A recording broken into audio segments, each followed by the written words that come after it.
Boa tarde a todos e todas. Sejam muito bem-vindos ao nosso webinar, que vai falar sobre as normas da ABNT. Gostaria muito de agradecer o pessoal que possibilitou a organização desse evento, na pessoa da Fabiana, da Secretaria das Comissões. Gostaria de agradecer a minha parceira aqui de mesa, a professora Gisele Mascarelli Sangrado, o nosso palestrante, professor Arthur Stanford, que aceitou o nosso convite, honrando muito com a sua participação e com certeza trará aqui informações preciosas a todos aqueles que trilham o caminho acadêmico. Um especial agradecimento também ao nosso presidente da OAB São Paulo, Dr. Caio Augusto Silva dos Santos, ao Dr. Alexandre Rolo, presidente da Comissão de Cultura e Eventos, e um especial abraço à nossa presidente da Comissão do Acadêmico de Direito, Adriana Cecílio, que não pôde estar conosco nessa tarde, então a represento aqui com muito carinho. E passo já de imediato a palavra à nossa querida doutora Gisele Mascarelli, que vai fazer a apresentação do professor Arthur, para que em seguida possa, então, iniciar a sua fala. Agradeço a todos e, principalmente, a compreensão do nosso atraso em razão de pequenas falhas que nós tivemos com os áudios. Muito obrigada a todos. Professora Gisele, por gentileza.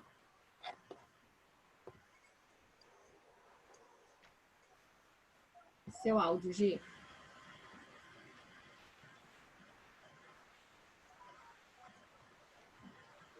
Bem, eu gostaria de agradecer a todos e todas que estão aqui. Antes de fazer a apresentação do professor Arthur, eu gostaria de tomar aqui mais ou menos uns 3 minutos. Eu preparei uma fala para muito do que os alunos, antes da gente entrar propriamente nas regras, né, sempre me perguntam por que a gente vai estudar isso, né? Qual é o objetivo? Então, antes de entrar nas regras, eu achei necessário explicar aqui para o público, de uma maneira crítica, por que se faz, por que a gente segue as regras da BNT. E a minha fala aqui é muito breve, mas de alguma maneira para trazer um pouco de entendimento, né, do que a gente faz quando faz um TCC. E eu não estou querendo aqui falar que é maravilhoso fazer TCC, porque não é, ninguém gosta, ninguém curte, porque a gente não sabe o que fazer. E eu estou aqui tentando entender o TCC, então, como um caso de violência simbólica, né? Por que ele é uma violência ao aluno? Porque o aluno não sabe o que fazer, né? A gente não sabe o que fazer como aluno, muitas vezes como professor, e nos são impostas uma série de regras, que é o que o professor Arthur vai falar hoje. E essas regras são impostas por essa associação, e que a gente tem que seguir nos mínimos detalhes. E isso faz com que a gente seja violentado epistemologicamente e também violentado na questão dos requisitos, conceitos para qual a gente está fazendo o TCC. Mas tem alternativa? Não tem, né? Não tem, a gente, como estudante de direito, como professor de direito, a gente tem que cumprir essas regras. Então, como não há conceito do que é um TCC, tem gente que acha que é uma redação jurídica, tem gente que acha que é uma tese de laurea, tipo do Humberto Eco, né? E daí tem gente que vai fazer isso. Tem gente que acha que é um trabalho científico, tem gente que acha que é um trabalho acadêmico de outros saberes. E como ninguém sabe o que é, a gente fecha com a forma, né? E o que é a forma, então? A forma nada mais deixa de ser do que uma série de regras que, se a maioria dos estudantes não cumprirem, eles são penalizados, né? O que traz essas regras? Elas trazem um padrão de ciência ocidental, branca, colonial e patriarcal, né? Um saber hegemônico que vem da academia, né? Que coloca a necessidade da gente ter uma fala formal, uma linguagem formal, impessoal, que não é comum, né? que isso vai impor para a gente também categorias de pensar, né? Não é toda a razão que é colocada no trabalho de TCC por causa da forma. Ele também nos coloca uma hegemonia da epistemologia, né? A gente tem que usar a epistemologia hegemônica, né? Também busca para a gente uma racionalização. A gente está dentro de uma burocracia capitalista, racionalizada, em que a forma parece técnica e parece estética. E o que eu estou falando aqui é que não é, né? Não é, e é violência, né? E essa violência vocês respondem fazendo o quê? Né, os alunos chorando, muitas vezes ficam tristes, né? Mas não tem jeito, são normas e essas normas são impostas a nós. Para quem que é pior, né? Diz Bourdieu lá. Para as pessoas, né? Para os estudantes que são minoritários, que são parte lá das periferias desse sistema hegemônico, essas normas são ainda mais difíceis de serem entendidas, né?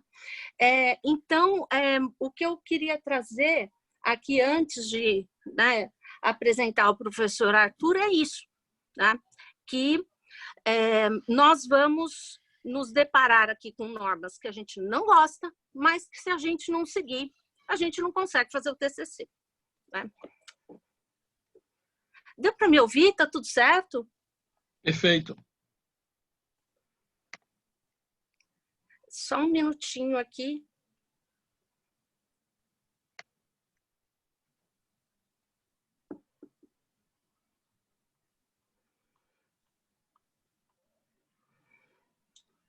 Então, vamos lá. Professor Arthur, agora eu vou ter que ficar assim porque eu estou meio cego. Então, vamos lá.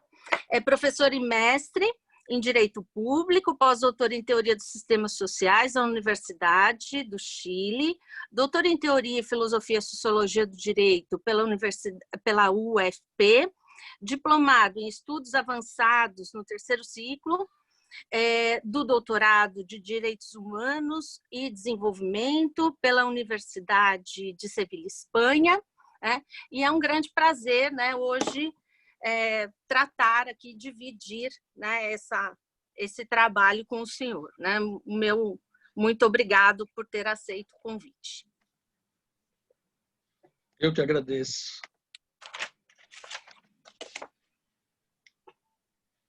Bom, pessoal, deixa eu localizar aqui, que faz parte desse mundo novo que a gente está submetido a essa situação, né?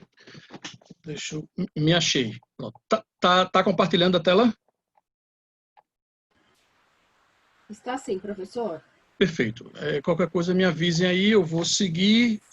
Se tiver perguntas, se o pessoal puder fazer, ou qualquer intervenção que alguém venha a ter, fique à vontade para fazer. Eu não sei se eu tenho como ver alguma pergunta que aconteça. Nós organizamos assim, professor. O professor vai fazer a apresentação. Inclusive, se você quiser maximizar a tela, eu acho que fica até melhor para visualizar. A gente já está conseguindo ver assim. Mas eu acho que se você conseguir ampliar um pouquinho, fica melhor. Aí, tá ótimo assim. Melhorou? Melhorou, tá perfeito. Tá. E aí a gente vai pedir para os alunos, para quem não estiver ouvindo, se vocês quiserem direcionar as perguntas pelo chat chamado QEA, a gente consegue organizar as perguntas e ao final da fala do professor a gente reproduz para ele, diretamente para ele. Então, professor, não se preocupe em ler perguntas e depois ao final a gente vai direcioná-las para o senhor. Tá ótimo? Tá, eu vou de todo jeito, estou vendo aqui o relógio, vou contar o tempo. Agradecer, obrigado, Renata, pelo convite, pela oportunidade de divulgar a pesquisa e isso. Eu sou um professor da educação exclusiva, né, da universidade, já trabalho com isso há 25 anos e tenho um grande prazer. Desculpe frustrar, Gisele, não fique chateada, braba comigo não, né? Mas, como se diz, tem gosto para tudo, né? Eu adoro isso, eu adoro pesquisa, é uma coisa que me leva a brilhar os olhos e a me sentir, sei lá, numa alegria, numa felicidade muito louca, assim, né? Eu imagino um advogado, um juiz que deve ter esse amor pelo que faz, É o que significa. Então, é o que eu tenho prazer e alegria, e principalmente essa oportunidade que Renata me trouxe com o convite de divulgar, né? Divulgar o que é isso, que mundo é esse. Eu vou trazer umas reflexões iniciais semelhantes à de Gisele e vou seguir com alguns casos. Veja, eu posso parar a qualquer momento. Realmente eu fiquei sem saber o que é que se espera desse momento. Se é uma apresentação detalhada das normas, se é o sentido ou por que essas normas existem. Então eu preparei uma coisa, na verdade aqui eu estou com, né, eu sou professor dessa disciplina na graduação e na pós-graduação. Então eu tenho aqui slides montados assim que dá para a gente ficar aqui 3, 4 meses seguidos, que é o que eu faço nos cursos que eu monto, tá? Então, vamos lá. Feitos os agradecimentos, meu roteiro será esse. Uma primeira conversa, que ela será também curta, né? Que a gente não vai aqui tratar nem lidar com detalhes maiores sobre epistemologia, gnoseologia, o que é pesquisa em si. Mas eu vou fazer uma brincadeirinha, né, sobre essa palavra, tá? Depois eu vou falar de um pouco de metodologia, ou como eu enxergo, ou como eu penso que é metodologia da pesquisa, tá? E depois o que é um trabalho acadêmico, e aí a gente vai conversar sobre isso. Eu costumo dizer, pessoal, sempre que eu converso, que eu faço alguma apresentação, ou meus cursos, sempre no meu primeiro dia de aula, eu gosto de fazer um pacto. Eu chamo de pacto no sentido bem pacto mesmo, não é um contrato, é um pacto, tá? O meu pacto é o seguinte: vocês terão que se adaptar a mim, nunca eu a vocês. Isso pode ser assustador, não é? Mas veja, o que é que eu quero dizer com isso? Eu estou propondo a vocês, pessoal, que absolutamente tudo que eu afirmar aqui, absolutamente tudo que eu afirmar aqui, vocês ouçam desconfiados. Nunca repitam o que eu disser. Vocês imaginam a hipótese de um advogado chegar numa audiência e ele dizer alguma argumentação e falar: o professor disse em sala de aula? Isso não é argumento, não é?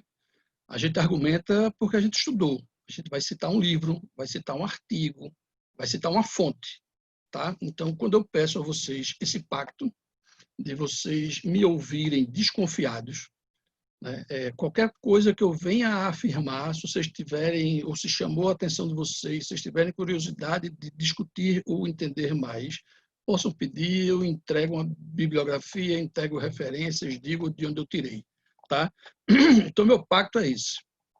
A gente não tem alternativa nesse aspecto. Nós temos que construir o nosso saber, a nossa forma de enxergar e ver as coisas, tá? Aí, nesse pacto, está que quem está aqui sou eu, ou seja, eu vou falar como eu enxergo, como eu vejo. É evidente, eu tento, né, o máximo das minhas possibilidades, evitar, em momentos como esse, em sala de aula, em um momento como esse, expressar minhas opiniões pessoais, porque o meu interesse é despertar vocês a quererem saber mais e não dizer a vocês o que eu acho das coisas. Mas isso não me tira uma condição de que sou eu que estou aqui, então tem a minha leitura, tem a minha maneira de enxergar e ver as coisas, tá? Então, feito o nosso pacto, vamos iniciar. Minha primeira provocação é essa aí, né? Então, veja, por que eu estou fazendo essa provocação?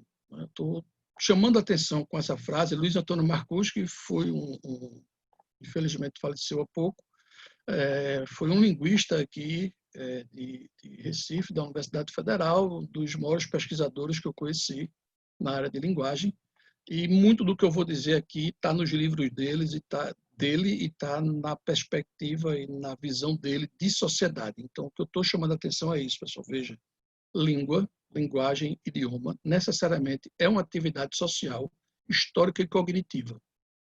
O que é que isso tem a ver? Pessoal, isso tem a ver que eu estou falando da ideia de sociedade. Ou seja, a linguagem, ela reflete a gente na sociedade. A linguagem jurídica, a linguagem científica, ela reflete um tipo de sociedade, uma formatação, como Gisele falou, uma forma de sociedade. E na linguagem, né? Nós, seres humanos, nos expressamos por meio da linguagem. Então, a sociedade é uma forma de comunicação. É como a gente se expressa em todos os aspectos, tá? Bom, essa frase vai voltar mais tarde, mas o que é que isso tem a ver com a nossa história de ABNT? Pessoal, tem porque a ideia de texto que a gente trabalha, veja, texto é expressão linguística. Texto não é só texto escrito, tá? Então, o texto ele vem pensado e entendido aí como algo que a gente expressa oralmente. Tem o texto, a textura oral da fala, tem o texto escrito, mas tem também, pessoal, o nosso tom de voz que está integrando esse texto, essa textualidade. Tem a nossa, o cabelo branco, tem o jeito de falar, tem a simpatia, a antipatia, tudo isso está dentro do texto, tá ok? Então, agora minha provocação, iniciando, feito a introdução do que eu queria, a minha proposta agora é que a gente faça uma reflexão sobre essa palavra, né? Pensando em tudo que eu disse, no sentido de sociedade, no sentido de texto, no sentido do que é, então, o fazer pesquisa. Eu estou provocando vocês a fazer a seguinte reflexão. A palavra pesquisa, um advogado, né? Ele está com um caso, ele vai ter que construir uma petição, ou uma arguição oral, vai fazer um júri, sei lá, qualquer, fazer um parecer, seja lá o que for, né? Quando ele quer os dados, quando ele quer saber o que escrever, como arguir, o que montar, o que é que ele faz? Ele faz uma pesquisa, né? Eu tenho que estudar para a minha prova da OAB, eu tenho que estudar para uma prova da minha disciplina, eu tenho que estudar, certo? E, de repente, eu estou diante de uma coisa que é um tema novo, eu nunca ouvi falar, né?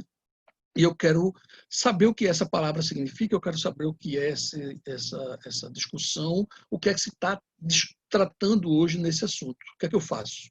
Uma pesquisa, né? Eu vou na internet e faço uma pesquisa.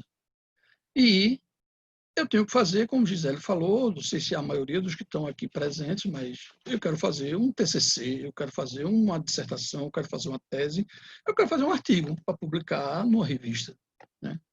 E eu também vou fazer pesquisa. O que é que eu estou dizendo? Eu vou propor a seguinte reflexão.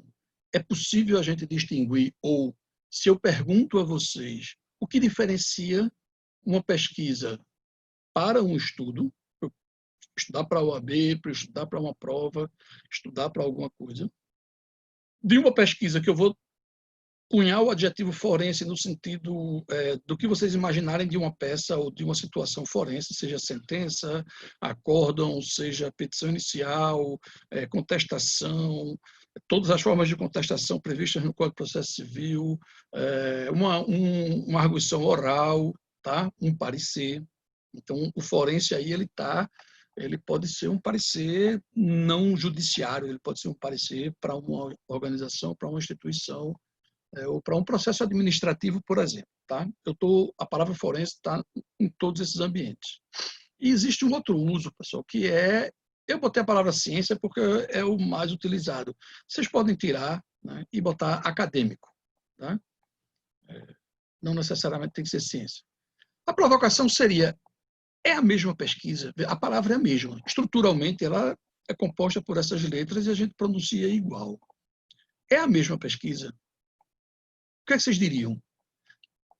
Tem como a gente diferenciar esse exercício de uma pesquisa para um estudo, para o mundo jurídico ou forense, do meu TCC? O que é que diferencia? Veja, nesse meu tempo que eu dou aula sobre isso e pergunto sempre isso no primeiro dia de aula, a resposta sempre é sim. O problema é que daí para frente é que a coisa complica, né? Por que sim? Tá?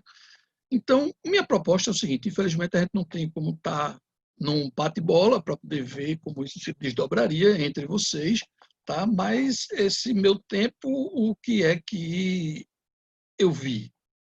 Veja, estudar, né? Ela está atrelada a uma ideia de querer saber, querer entender, querer, né? Então eu peguei esses 4 verbos aí, tá? E a gente vai juntar, ver aí se a ação, ou seja, o fazer, vai ser o que diferencia. Em certa medida, sim, normalmente essa é a conjugação, né? Eu vou botar o verbo saber porque eu quero saber algo, ele está no estudar.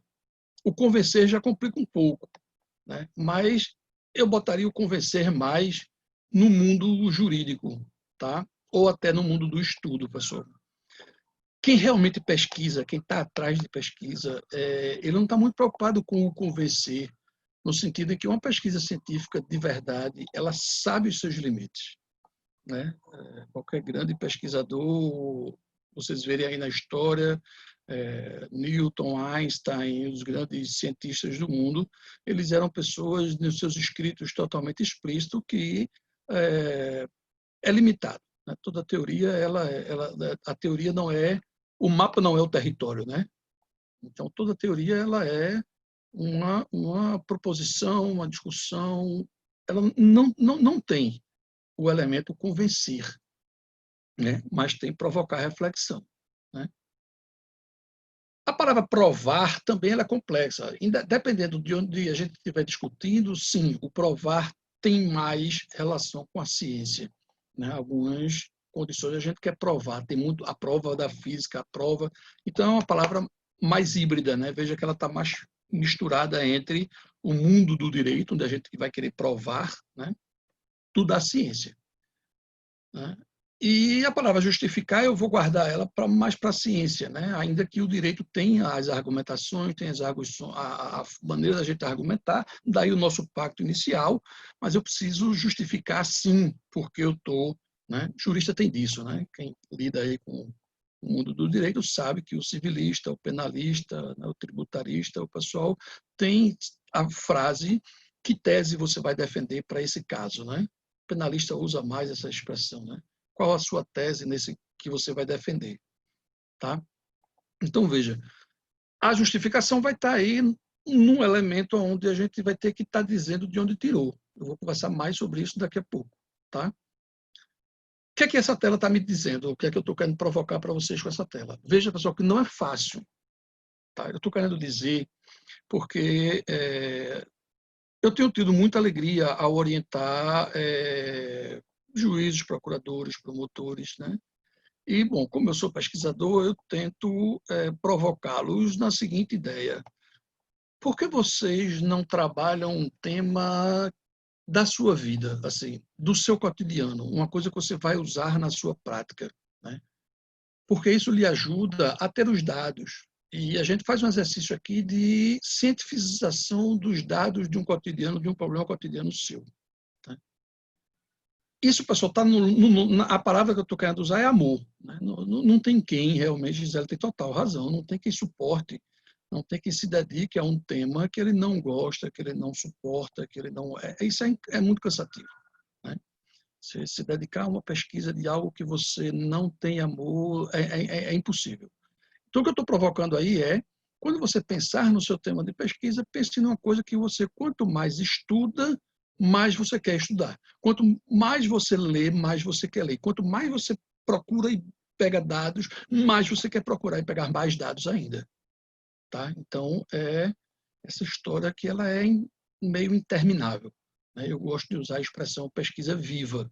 É aquela pesquisa que você precisa ficar retomando os dados de tempo em tempo, porque o mundo mudou. Então, imagine você pesquisar aí uma decisão jurídica de algum assunto, né? E passado um tempo você vai entrar de novo no site do Supremo Tribunal Federal, STJ, e catalogar mais decisões recentes para ver se aquele debate mudou ou não. Eu estou aí falando, né, da ideia de como escolher um tema e a história de você ter um amor mesmo. Você quer quanto mais, né? Então, veja, pela ação em si do pesquisar, né, a gente não distingue com clareza o que é uma petição, o que é uma sentença, do que é um TCC, o que é fazer uma dissertação e uma tese. E isso não é estranho, tá? No mestrado e doutorado é muito comum eu ver os profissionais se degladiando entre ele querendo fazer o TCC uma petição, né? Só que, veja, a minha proposta, então, de seguir é isso aí. O ato de aprender e entender não é idêntico, tem algo nessa pesquisa que não se assemelha ao ato de peticionar e sentenciar, né? Ou tomar decisões jurídicas de modo genérico, né? Eu tenho um entendimento que decisão jurídica ela é tomada por advogado, promotor, procurador, juiz, não é só judiciário que toma decisão jurídica. O advogado, quando ele decide os caminhos da petição, o que argumentar, ele está tomando decisões, e essas eu chamo de decisões jurídicas. Para entender, a palavra sentença aí está no sentido de decisão jurídica, eu não quis colocar assim para não complicar demais as coisas. E do outro lado, pessoal, eu estou usando a ideia do verificar, o experimentar, o fazer uma pesquisa no sentido acadêmico. Tá? Então, será, já que não é pela ação em si, né, ela pode ser pelos objetos, e se vocês pensarem com carinho, esses objetos, né, do estudo, o fazer prova, o peticionar, são entes textuais, né, distintos. Eu estou agora já pensando na ideia de gêneros de linguísticos, né? Eu vou botar já já. Vamos ver se é pelo conteúdo, pela informação, né? Conhecer cada um dessas, então teria uma lógica própria. Então tem uma maneira de você pensar e se organizar no seu estudo, as informações do seu estudo, as informações forenses, as informações da ciência teriam a hipótese de estar aí. Mas veja, isso implicaria uma hipótese metodológica, né? Só que se nós pensarmos aqui com carinho, né? Veja, um advogado, quando ele recebe um cliente no escritório, ele começa a conversar com essa pessoa, ele está fazendo uma entrevista, não é não? Você vai para uma audiência e o juiz começa a fazer perguntas, a gente pode pensar metodologicamente como um método, a pesquisa, um método de pesquisa, entrevista. É uma técnica de pesquisa, né? Então, a minha provocação seria pela pauta de partida, ou seja, pelo objetivo.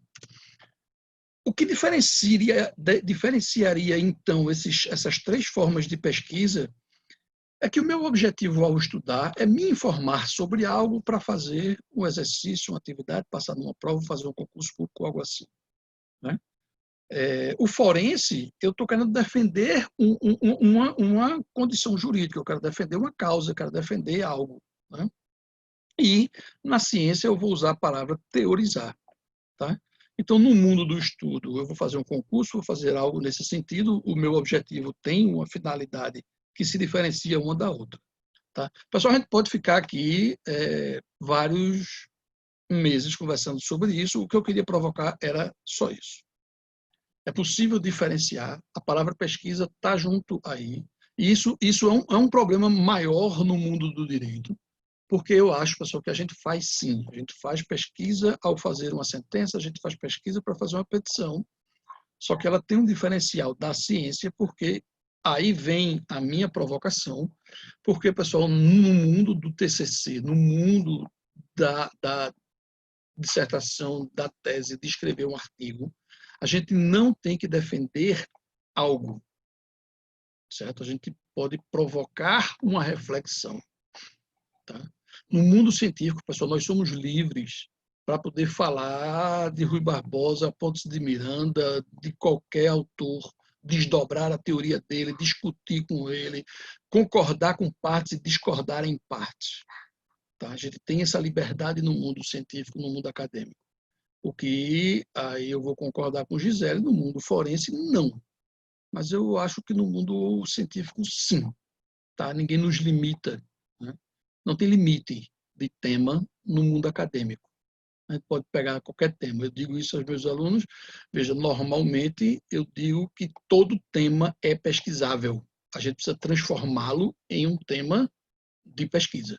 Ou seja, que dados e que elementos eu vou usar na minha pesquisa para viabilizar. Tá? Porque, veja, se alguém chega para mim e diz eu quero pesquisar que o juiz primeiro decide e depois é que ele vai escrever a decisão. Veja, como é que você sabe disso? Você vai entrevistar os juízes para saber disso. Você vai ler decisões. De onde você vai tirar isso para você... Veja, no ponto de vista de um senso comum, do mundo forense, é uma frase interessante, não estou discutindo. Mas, cientificamente, a pergunta é que dados você vai usar para justificar, para explicar isso? Né? Se você, vamos imaginar a hipótese de fazer entrevista, vocês acham que os juízes vão dizer?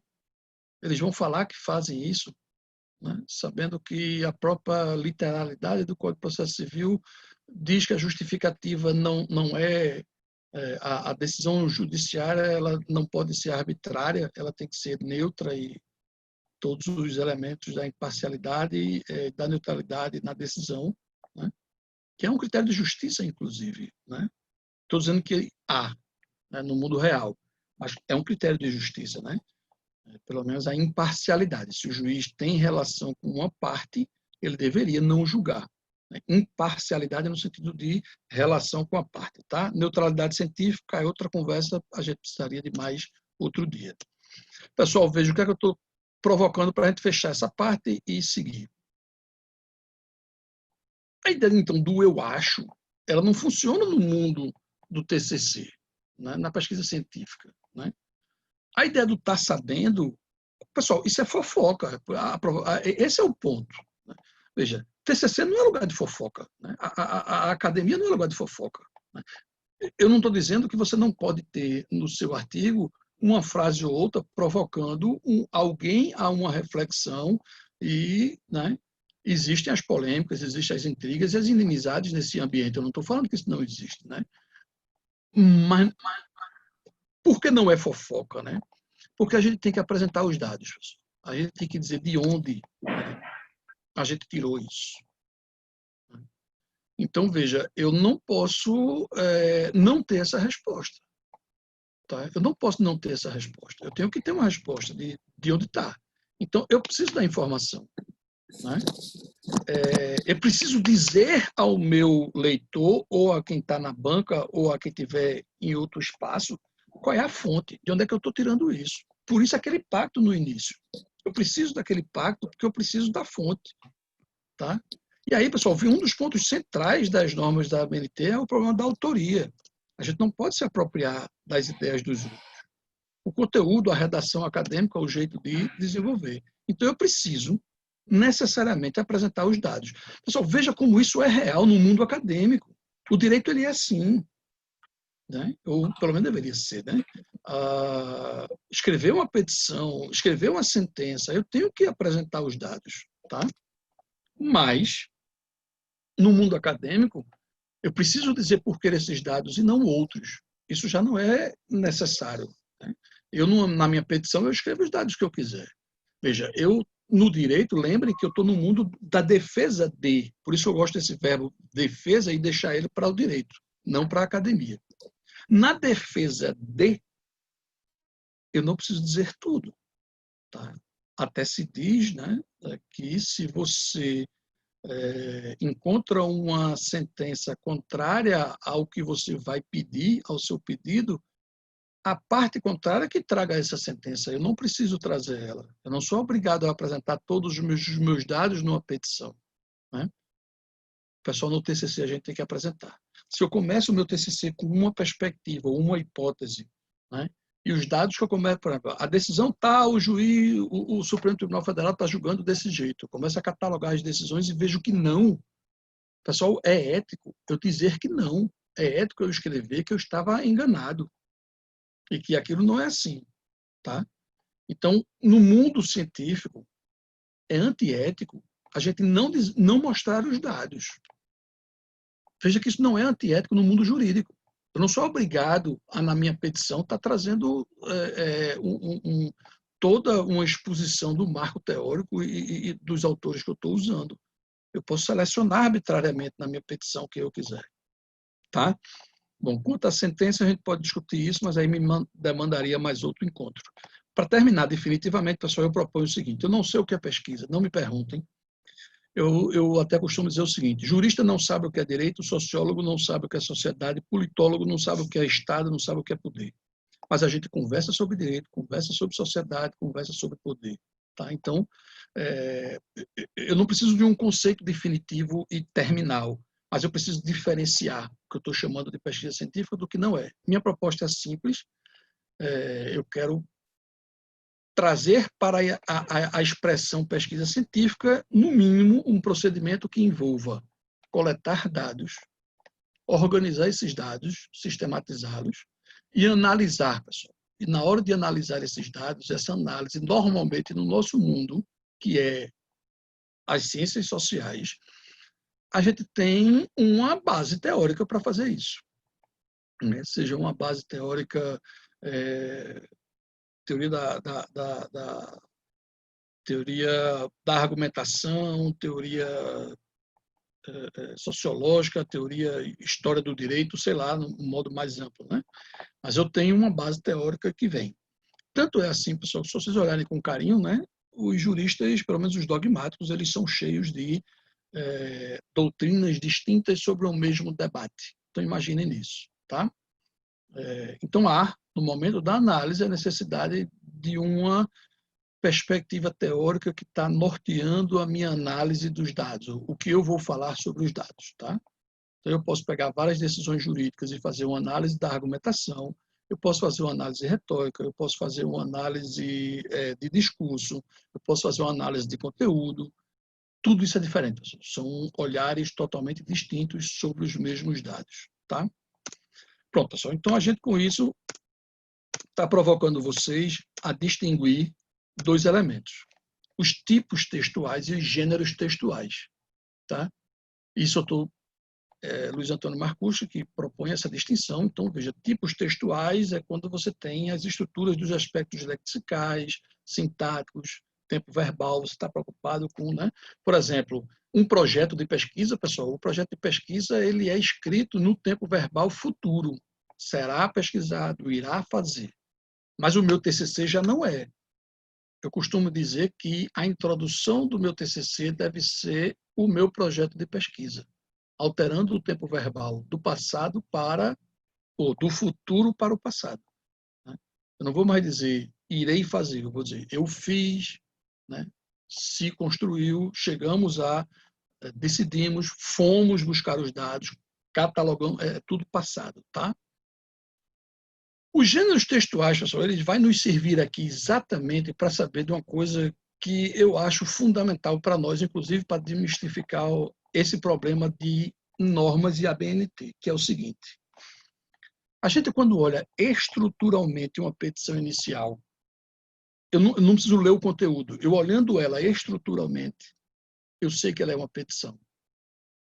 Ela tem uma estrutura, o próprio Código de Processo Civil descreve a forma como deve vir uma petição inicial, né? Se eu olho uma poesia, se eu olho um romance, se eu olho uma carta, né? Fazer um e-mail, fazer uma... Eles têm uma estrutura que diferencia. Se nós pegarmos uma petição inicial, que ela começa... Veja, tudo bem, eu não vou propor aqui uma petição inicial que tenha... imagina a hipótese que não se trata de uma petição inicial que vai ter pedidos liminares, tá? É pedido já final. Eu não escrevo uma petição inicial começando pelo pedido, para depois fazer a fundamentação e depois contar a história. Normalmente, a estrutura lógica de uma petição descreve as partes e aí vem dos fatos, do direito ou das decisões, né? Ou da fundamentação e do pedido.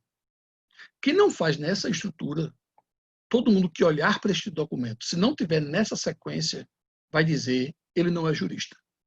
Pessoal, isso é o que nos leva a pensar na necessidade de gêneros textuais acadêmicos. Eles têm, pessoal, o artigo tem uma estrutura de gênero textual, ele tem uma identidade, né? Uma identidade que ela é tanto física quanto de conteúdo. Então, tem sim, tem a forma de você escrever, que você olha e faz, rapaz, esse cara está fazendo esse TCC peticionando, né? Porque a linguagem não é uma linguagem científica, é uma linguagem peticionária, né? Esse cara está escrevendo essa petição, ou está escrevendo esse TCC como uma poesia, né? Você vê, é um denuncismo, não é uma coisa científica, é uma denúncia. E a gente vê isso com o saber do gênero acadêmico. Eu não vou ler essa tela, se for o caso eu posso mandar para o pessoal e depois disponibiliza esse material para vocês, mas eu estou só querendo insistir que tipo textual não se confunde com gênero textual, e a minha provocação é que isso não se confunde, pessoal, por isso aí. Os tipos textuais, eles são uma narração, uma argumentação, uma exposição, uma descrição, tá? A injunção. Os gêneros não. Gênero é um telefonema, um sermão, uma carta, tudo que está aí, certo? A estrutura de um odó, uma piada, ela não é igual a um xiste, né? Uma outra forma. Um bate-papo por computador não é a mesma coisa de um e-mail, né? Então, a petição inicial não é igual a uma sentença. E assim, pessoal, um projeto acadêmico, um projeto de pesquisa, um resumo, um TCC, uma dissertação, uma tese, um artigo, uma resenha, não é a mesma coisa. Eles têm suas identidades nesse sentido. Eu volto a repetir a frase de Marcuse, porque aquilo dali é dele, né? E a minha provocação, pessoal, só para a gente passar para frente, é essa. Tá? Eu quis até esse momento, não sei quanto tempo eu já falei, mas trazer para vocês a importância dessa normalização. Ela dá uma identidade de gênero acadêmico, ela permite as pessoas olharem para aquilo e afirmarem, essa pessoa sabe o que está fazendo. Então, veja, eu quero ir a um congresso. O congresso me pede, para ir ao congresso, um resumo. Pessoal, o resumo ele tem toda uma estrutura textual de gênero de resumo que alguém que olha para ele, do congresso, que vai selecionar quem vai e quem não vai, ele pode só estruturalmente dizer se a pessoa sabe ou não sabe o que é. Ela é ou não é da área. Tá? Então, a importância dessa normalização ela dá a identidade de gênero. Né?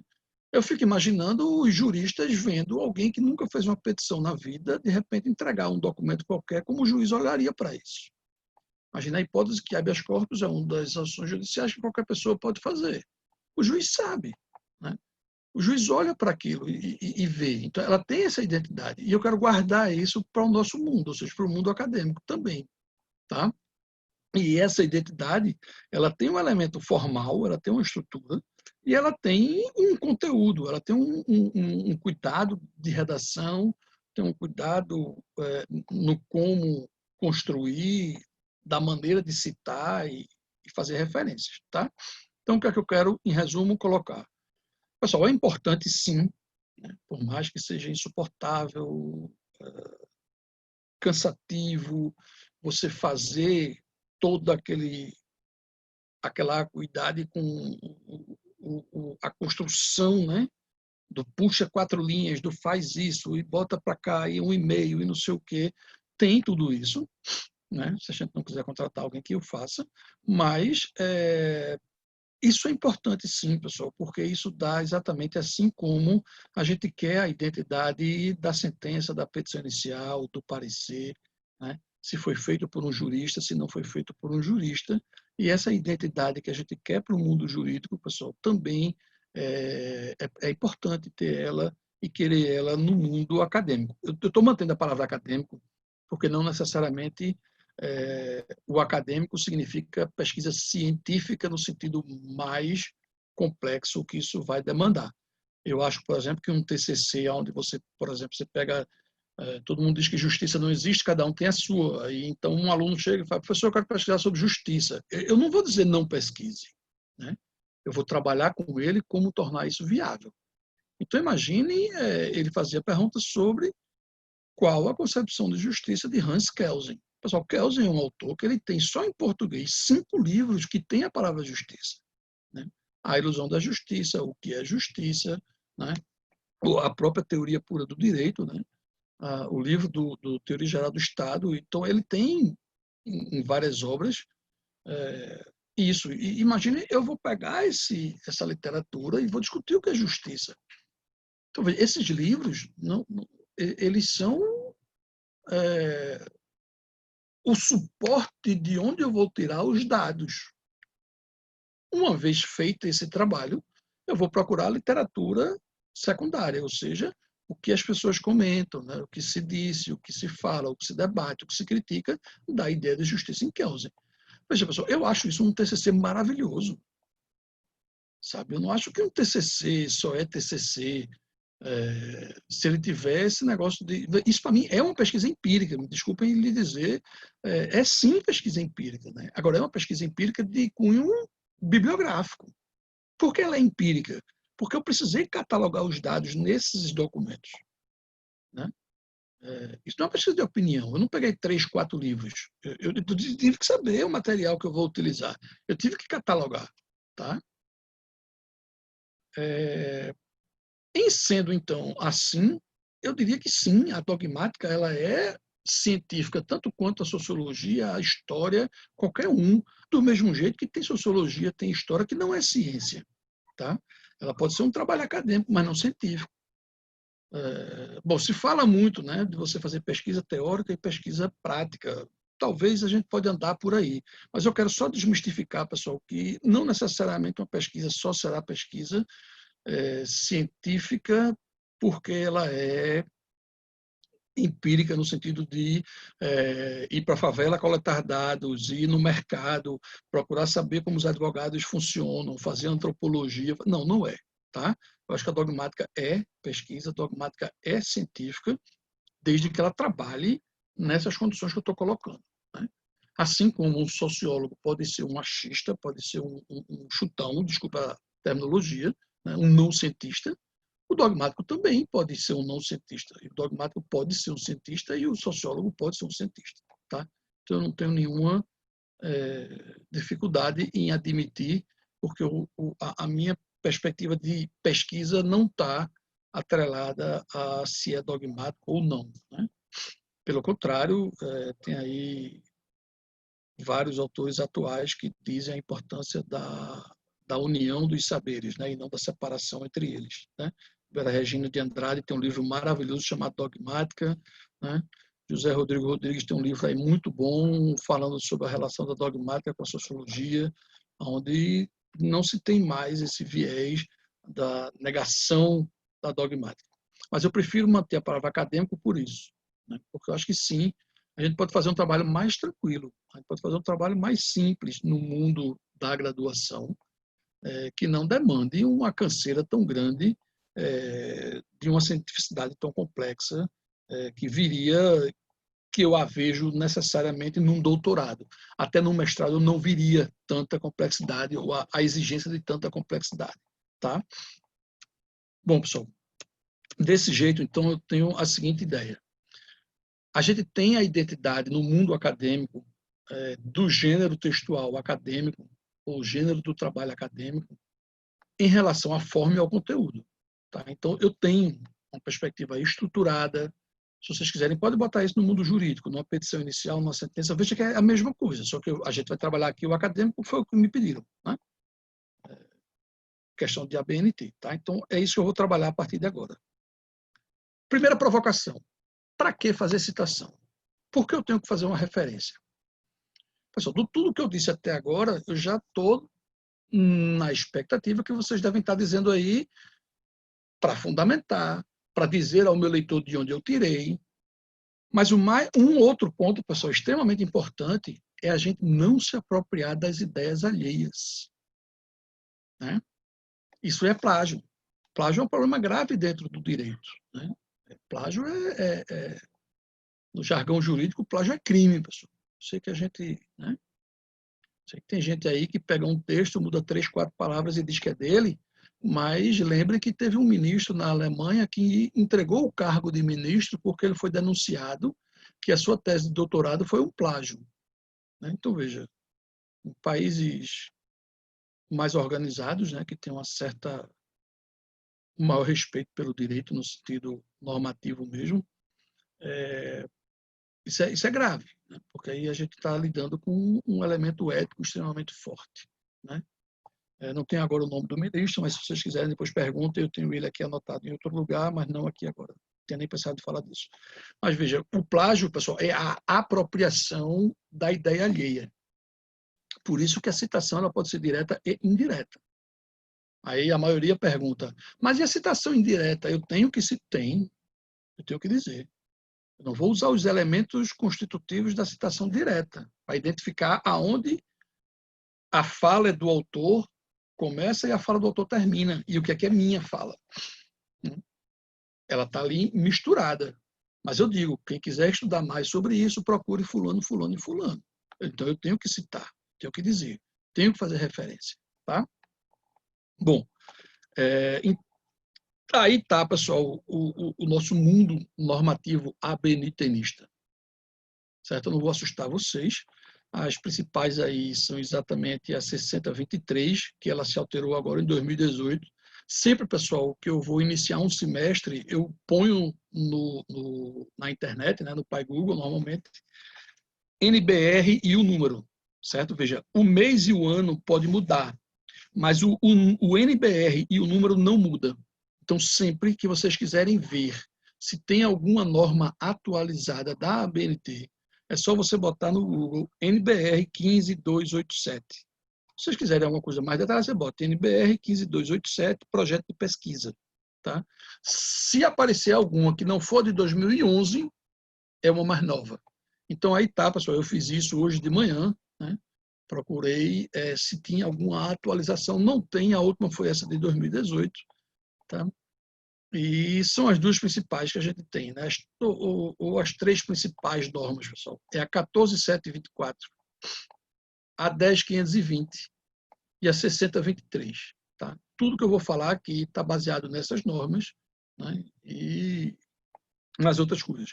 Observe que o mais, né? Veja, existe uma norma específica para resumo, existe uma norma específica para um índice, existe uma norma, veja que sumário e índice não é a mesma coisa, pessoal, são coisas distintas, então tem uma norma para cada uma, mas essas normas a gente, na verdade, não tem muita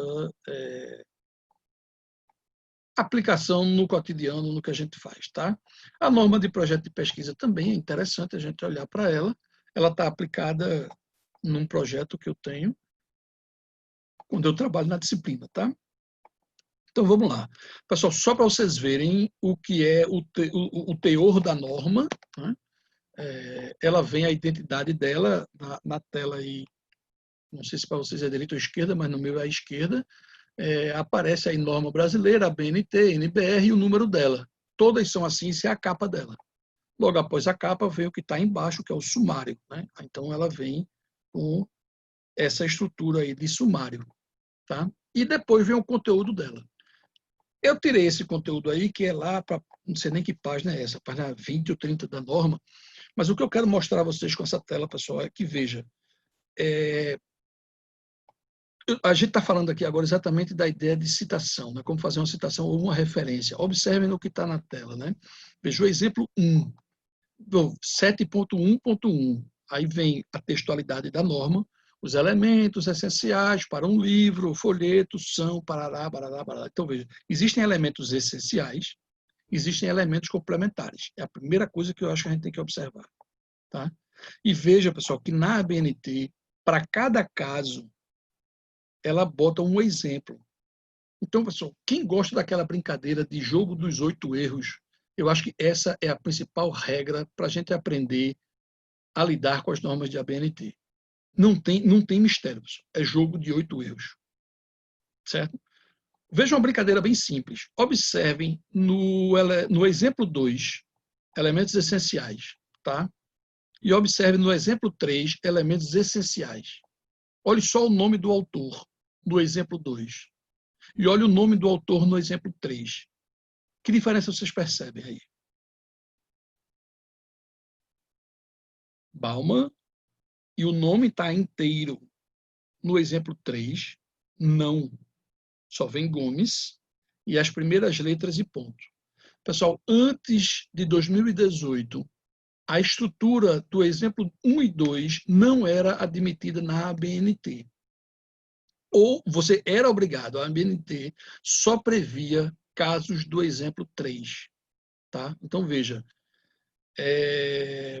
a própria norma ela dá um espaço para a gente se adaptar às condições da aplicação dela.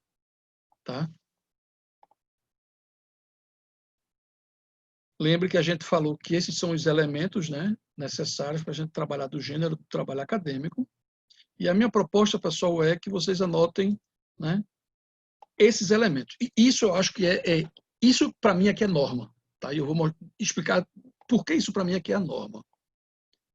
Primeira coisa, a gente tem que observar os elementos obrigatórios. Quais são e se eles estão lá, se a gente está usando eles. Observar a sequência desses números.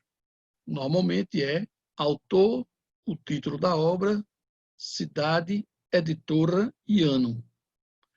Há alguns anos atrás era primeiro a editora, depois a cidade. Atualmente está tranquilo, é a cidade, depois a editora. Tá?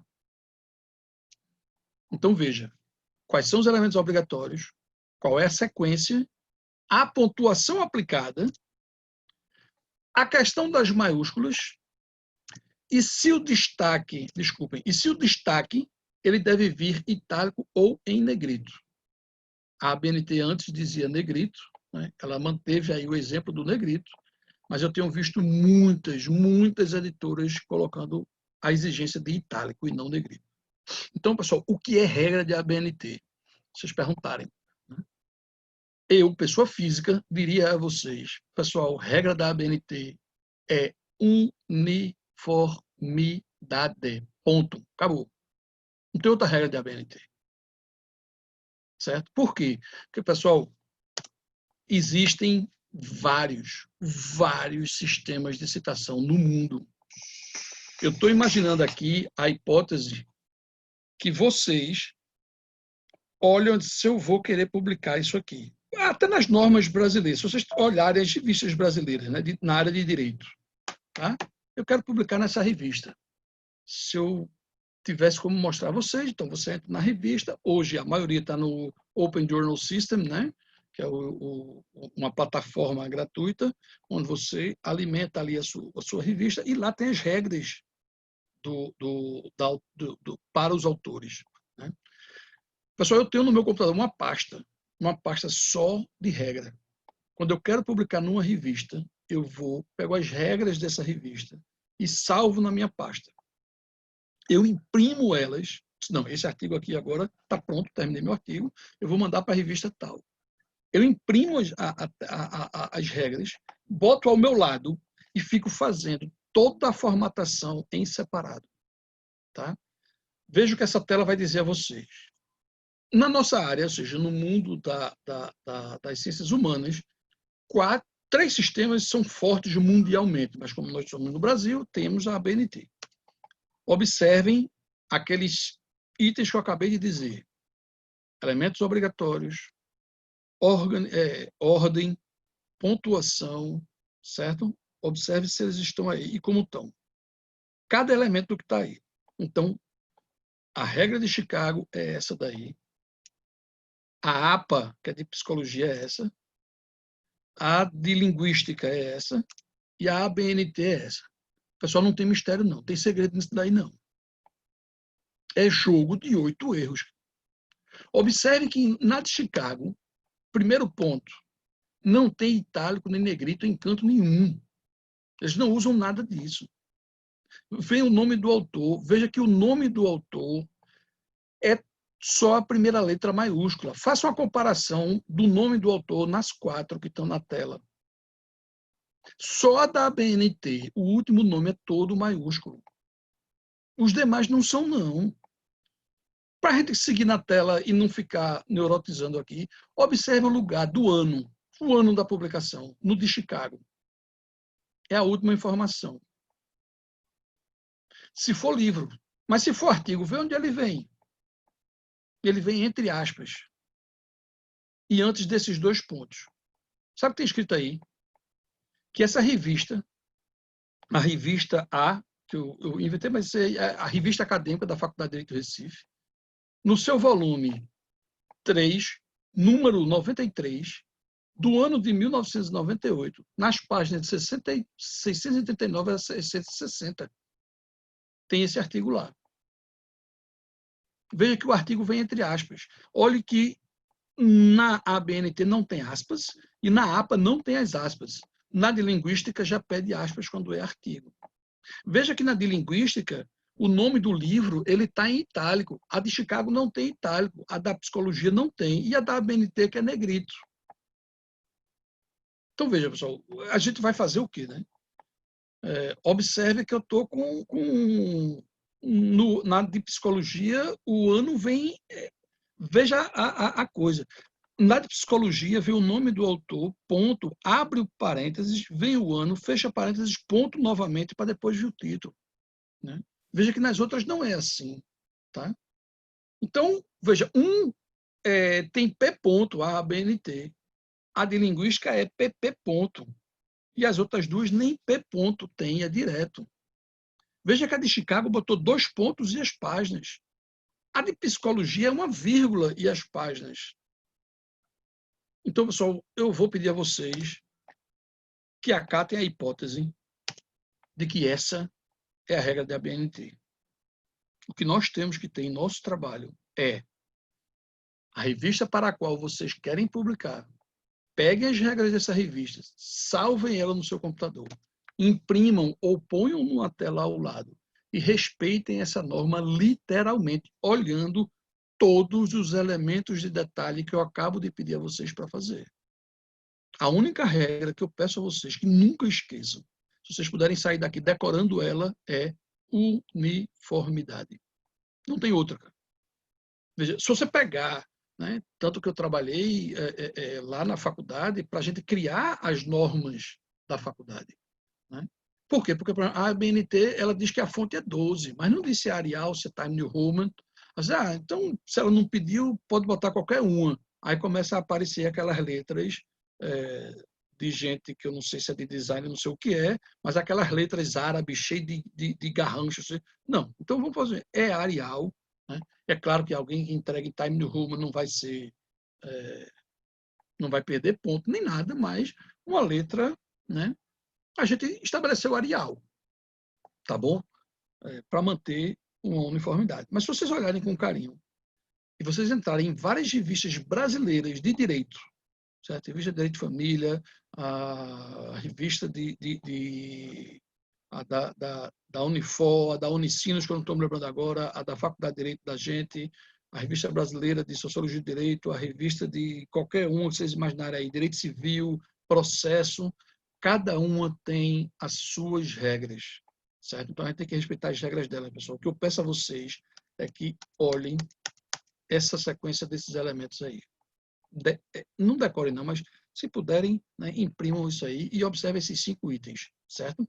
E nunca percam a uniformidade, que essa é a nossa regra. Pessoal, eu não sei quanto tempo ainda tenho, Renata. Oi, professor Arthur.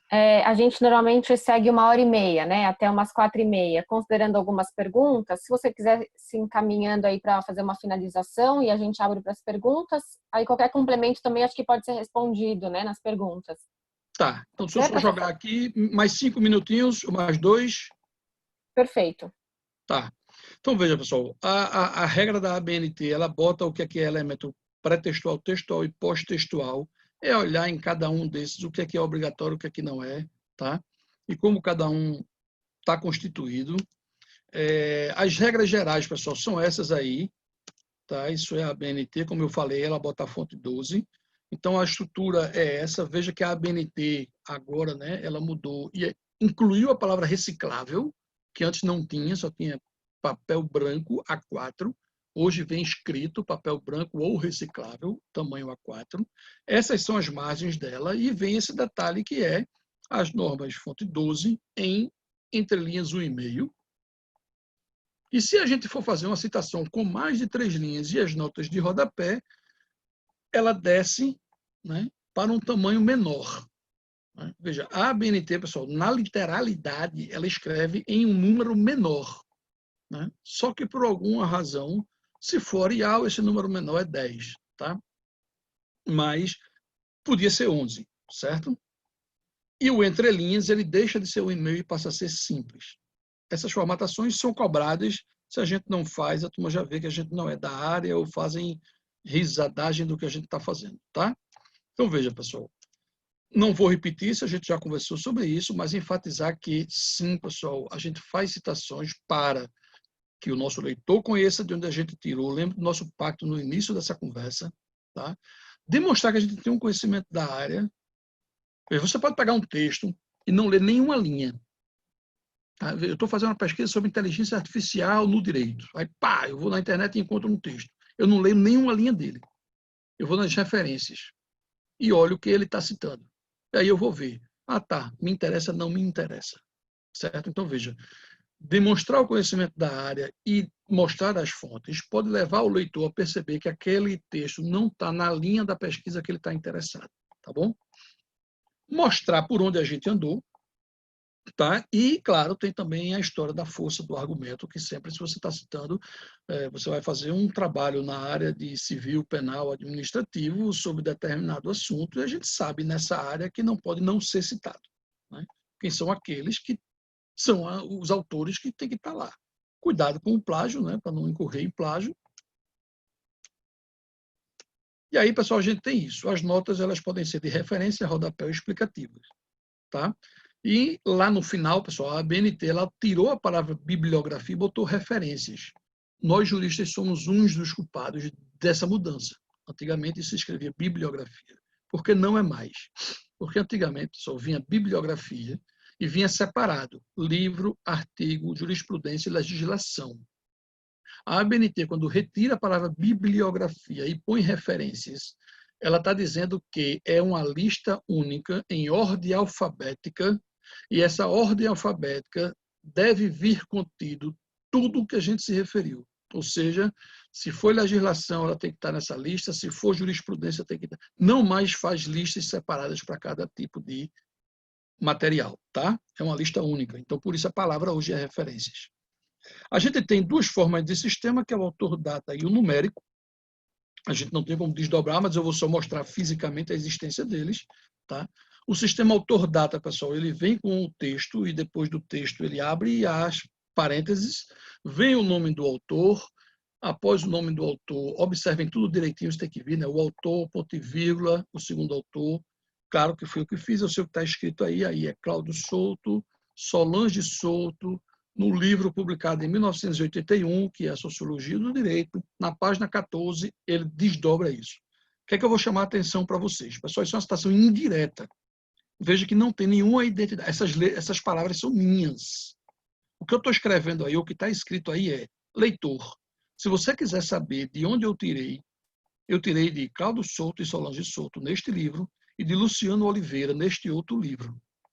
Essas são as minhas referências nessa ideia que eu escrevi com minhas palavras. Por isso que ela é indireta.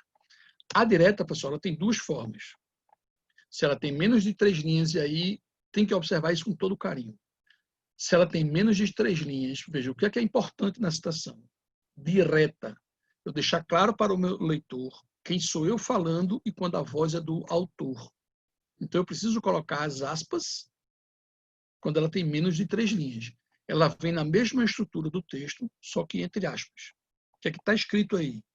Que essa frase, até dita, é minha, a partir de Crise até Sociais, é de Luciano Oliveira, no livro publicado em 2004, na página 59. Ok? Outro ponto interessante é, se vocês olharem lá em cima, de Luciano Oliveira, 2006, tem página, ponto, 132, traço a 133, ponto e vírgula 179. Pessoal, não se põe mais PP porque é plural, páginas. Isso não se põe mais, tá? É sempre P pontos.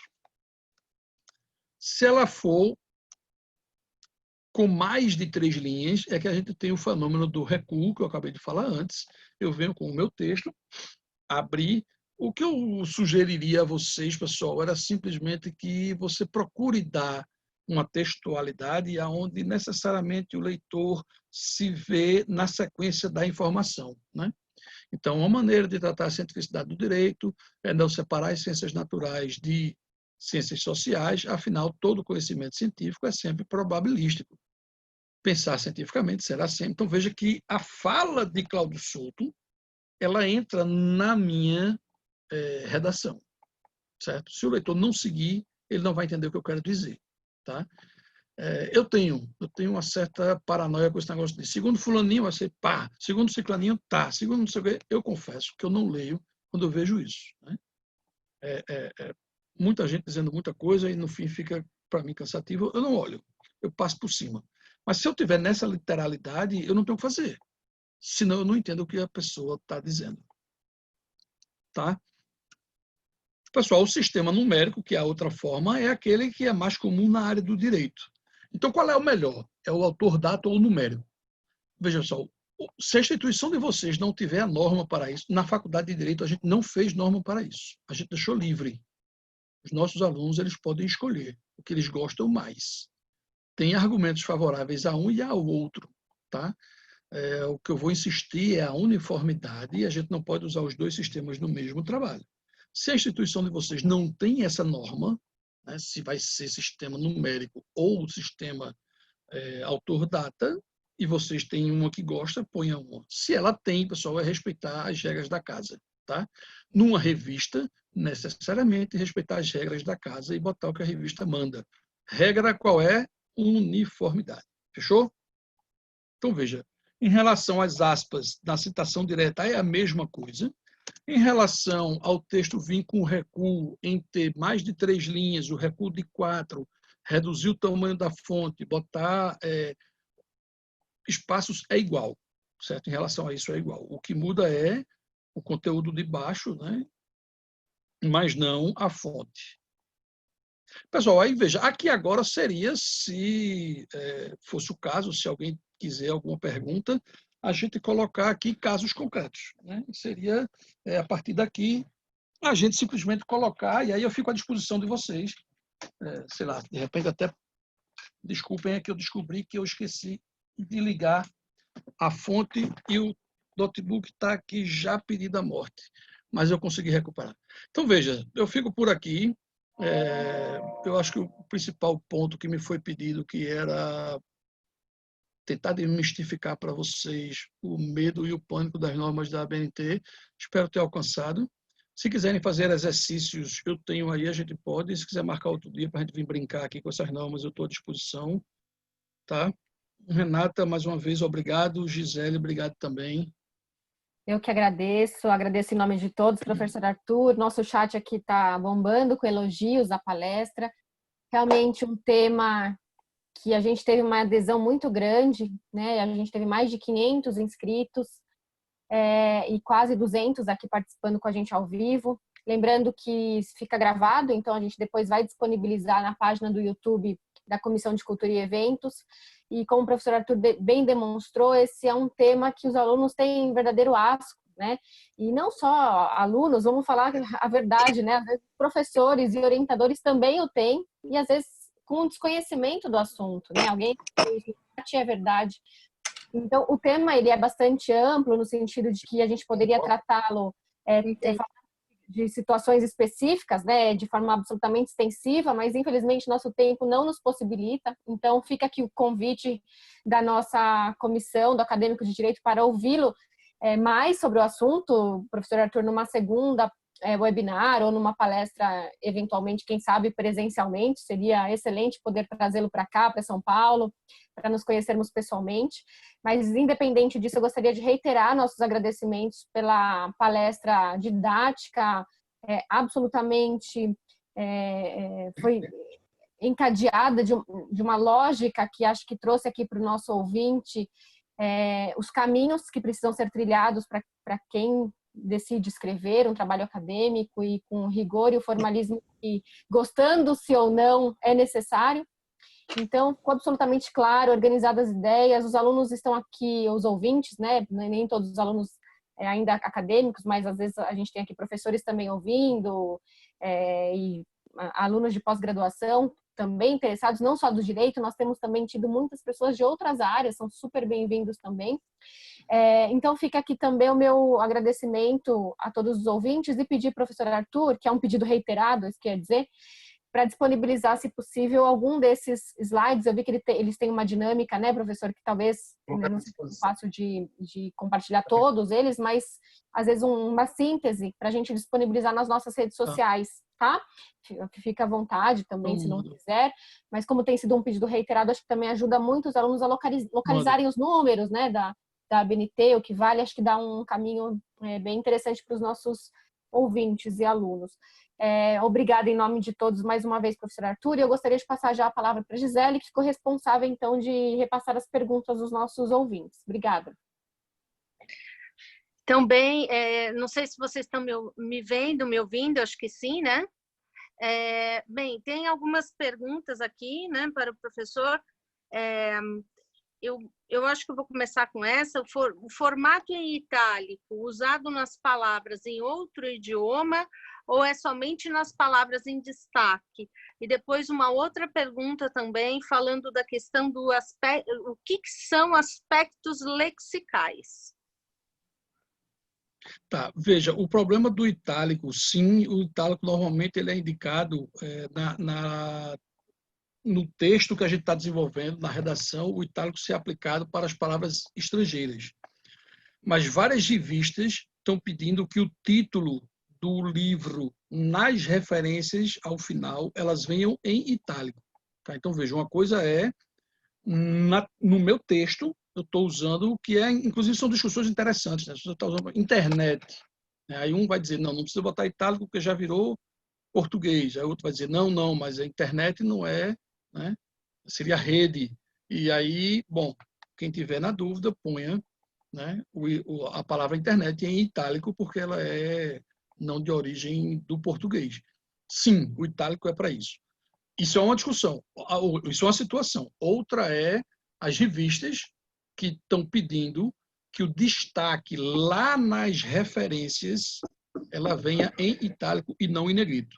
Só dizendo, a ABNT, pessoal, hoje, ela está pondo o negrito. Ela tinha tirado, voltou ao negrito, como regra da ABNT. Então, se você tem Souto, Cláudio, ponto, Sociologia do Direito, o Sociologia do Direito vem em negrito. Certo? O que eu estou dizendo é que é possível vocês se depararem com uma revista em que vai pedir Sociologia do Direito em itálico.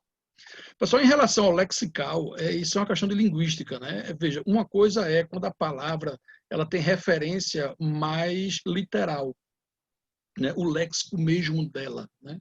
O que ela mesmo tem de direito, filosofia, sociologia, família, né? O léxico em si, né? E outra é a sua semântica, né? O conteúdo, a definição que ela vai trazer e os debates filosóficos. Independente da filosofia ou independente da sua perspectiva de direito, a palavra direito é um léxico. Ela tem uma certa literalidade, né? Quando você está dentro do seu texto, aí você tem que botar no contexto do seu texto e você vai ver o léxico, direito. Isso é uma coisa. Outra coisa é a semântica. É ao que você está dizendo, né? Qual é a perspectiva de justiça em Kelsen? Isso é um problema. Qual é a semântica? O léxico justiça em Kelsen tem o sentido semântico tal, né? Essa é a ideia. Bem, eu acho que tem mais uma pergunta, mais duas perguntas aqui bem rapidinhas, assim. Uma das perguntas é que se no direito só se usa a BNT, né? Ou se usa outros, né? Os outros tipos de regras. E uma outra pergunta, por último, é se pode usar site, mesmo famoso, para colocar nas referências bibliográficas, nas referências agora como um todo. Veja, pode. Só para eu deixar claro, pessoal, o que eu estou falando para vocês, né? Eu sou o editor dessa revista hoje, né? Quer dizer, já desde 2016. Então, só para dizer a vocês, pessoal, veja, normalmente toda revista, isso é uma plataforma chamada OJS, se vocês procurarem qualquer outra revista, vai estar aí. Ó, sempre ela tem aqui, ou está do lado de cá, informações para os autores, você apertar, ela vai entrar nessa página, e nessa página, se você apertar, ela vai cair a lista, né? O normal é que as revistas elas tenham aí tudinho, tá vendo? Eu quero Arial, tamanho 12, né? E veja, pessoal, eles chegam, né? As revistas elas chegam a colocar detalhes de o título e o subtítulo em português e em inglês, com até 100 caracteres. Não sei se vocês estão observando aqui aqui embaixo. Deixa eu ver se eu consigo grafar, consigo. Pronto. Deixa eu ver se grafa aí para vocês também. Então, veja, chega a esse ponto. Tá? Então, veja, o trabalho deverá conter no mínimo 15, no máximo 25 páginas, da introdução à conclusão, papel A4, todas as margens 3, e lá, ó, o título... Pessoal, eu pego essa regra, boto no Word no meu computador e salvo dentro da minha pasta. Eu quero mandar para essa daqui, mando para lá. Veja, o que a gente tem em relação a sites, né, blogs e essas coisas. O que é que a gente está fazendo? Aí depende do nosso trabalho. Né? Eu posso, eu vou contar 2 casos rápidos, né? Ou então um só que eu acho que resolve. Uma graduanda teve interesse de fazer uma pesquisa sobre aborto. Uma das centralidades das minhas pesquisas eu tenho chamado de pesquisar a construção de sentido jurídico de tarará. Né? Então, tenho vários alunos, cada um escolhendo o seu tarará. Essa queria aborto. Tá? Então, o que é que ela fez? Ela foi buscar na dogmática jurídica, ela foi buscar em decisões jurídicas o uso da palavra aborto, e ela resolveu ir buscar na religião. Então, ela localizou na internet vários sites de várias religiões, textos onde aquela religião se pronunciava sobre a expectativa daquela religião quanto ao aborto. A gente criou uma planilha de Excel, colocou cada religião, o texto era de onde ela estava tirando o conteúdo dos dados dela, tá? E faz a referência. Isso é uma coisa. Outra situação eu estou fazendo uma pesquisa e a OAB, no seu site, jogou lá, não sei se é um Facebook ou site, imagina o Facebook da OAB, publicou uma reportagem, certo? Tem 2 pontos a considerar. Ponto A, se alguém assina essa reportagem, certo? Aí eu tenho que botar o nome do autor, o nome da reportagem e a referência. Na ABNT, pessoal, tem exatamente como fazer. Tá? Agora, veja, não tem. Ela vem só a OAB. É a OAB que jogou lá a sua notícia. E ninguém assina. É uma notícia que está no Facebook da OAB, ou sei lá, blog, ou aonde tiver. Aí o autor é a OAB. Eu não tenho o que fazer. Então, ver o caso concreto. Mas sim, depende do como a gente está lidando. Só ter cuidado, é indicado hoje que evite o Wikipedia, né? Porque, primeiro, tem pessoas que disseram que fizeram esse exercício, eu nunca fiz, né? Que o tempo de uma coisa seguir errada na Wikipedia dá uma média de 30 segundos. Se você entrar na Wikipedia, pegar um verbete e escrever uma coisa errada, a média dela ser corrigida é 30 segundos. Eu nunca tive tempo para fazer esse exercício, mas eu não tenho muita confiança nessa informação. Eu não indicaria, sabe, que um orientando citasse o Wikipedia, tá? Por mais que ele tenha pego ali aquela ideia, mas vamos atrás de autores. Eu tenho gostado muito de artigos, né?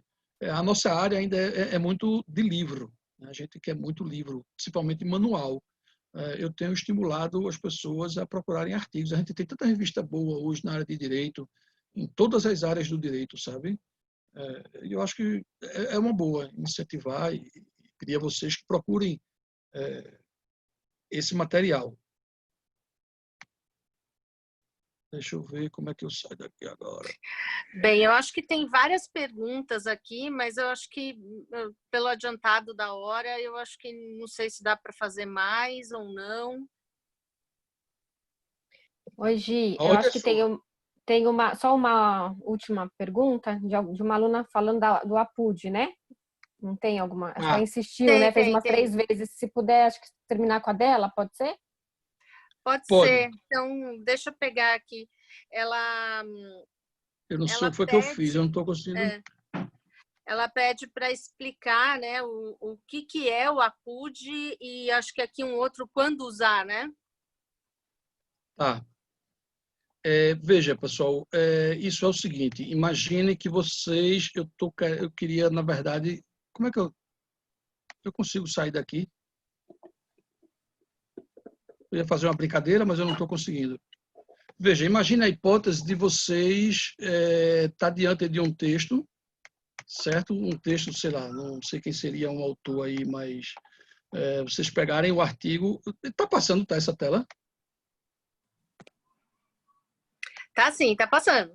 Tá? Eu pensei que eu tinha tirado, mas tudo bem, vamos lá. Imagina essa hipótese real aí, tá?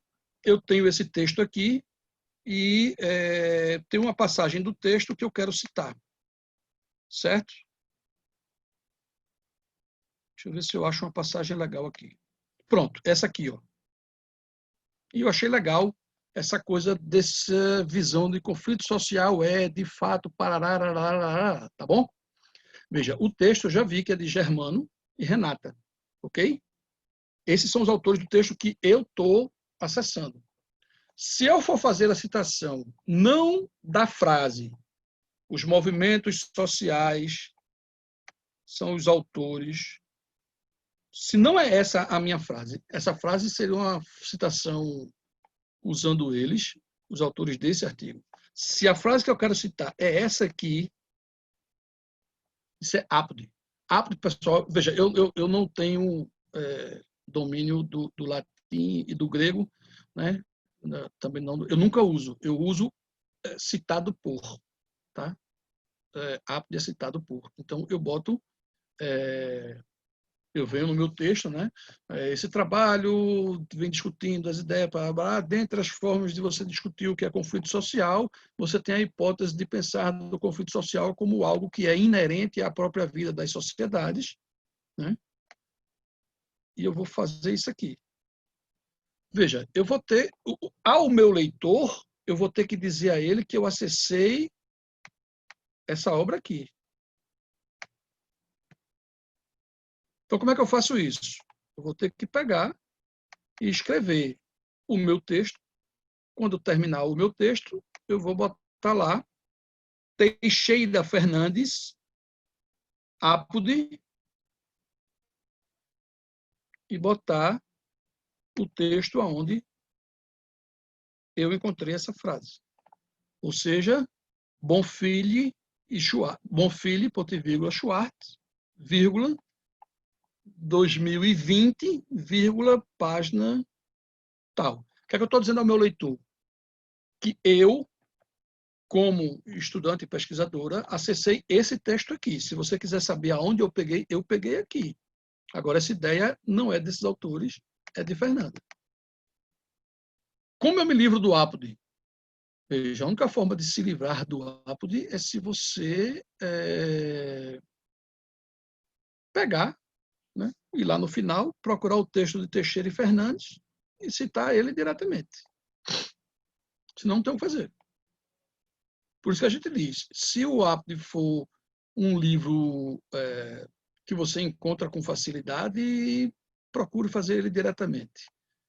Normalmente o apode só se justificaria se você estivesse diante de um autor desses antigos, normalmente em outro idioma e que a gente não tem acesso, né? Então a forma que você teria de acessar esse texto é realmente pelo que você viu. Mas, e não sendo isso, é um livro de Kelsen, Teoria Pura do Direito, citado por alguém, a minha sugestão é que você pegue a Teoria Pura do Direito, faça a sua leitura e cite a Teoria do Direito como você está lendo, como você está entendendo, e não apode. É a minha proposta. Bem, acho que não tem muito mais perguntas. Também a gente pode colocar aqui à disposição, né, para se chegar a mais perguntas para passar depois para o professor.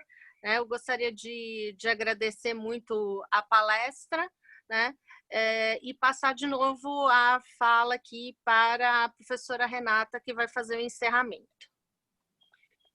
Obrigada, professora Gisele. Obrigada, professor Arthur.